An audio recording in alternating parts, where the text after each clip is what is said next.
I don't know where you are on the globe, but the chances are it might be very cold where you are, and this is the soup that you need to warm up the weather.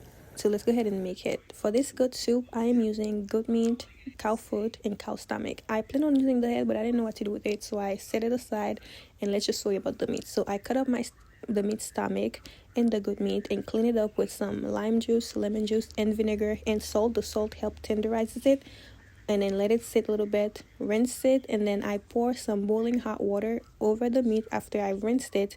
This will help get rid of the impurities and tenderizes the meat a little bit. So to marinate, I'm using orange juice, bitter orange juice, the mojo goya marinade, chicken bouillon, épices, mustard, olive oil. Marinate well, use whatever spices you like, and then let it marinate for overnight. That's what I like to do.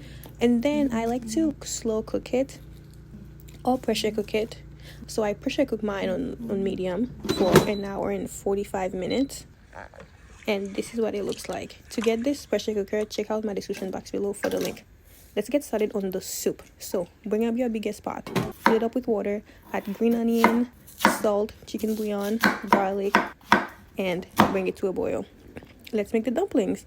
I like dumplings in my bouillon. It's literally just water, salt, and all-purpose flour. And for the vegetables, you can use whatever vegetables you like, but I like to use different vegetables. I like to use plantain, as you can see, corn, some fuchsia, and African yam, carrots, in the dumplings. I don't like to use too much, but keep it simple because I care about the broth and the meats when it comes to it. So once you add the vegetable, let it cook for about 7 minutes on medium-high heat.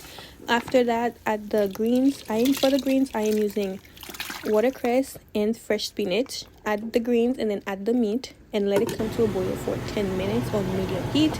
And this is it. It's super easy, right? Wasn't it? Okay, this is my first voiceover for YouTube short. I think I did okay, but enjoy this soup. If you want a more detailed recipe, head over to my YouTube channel and you will find one. Listen, this is what you need in this weather. You know, this soup is equivalent to pho. These are my two favorite soups in the world. My two favorite soups. Like, if I'm not having bouillon, I'm having pho. Like, these two soups have a very special place in my heart. So yeah, enjoy. Be sure to subscribe.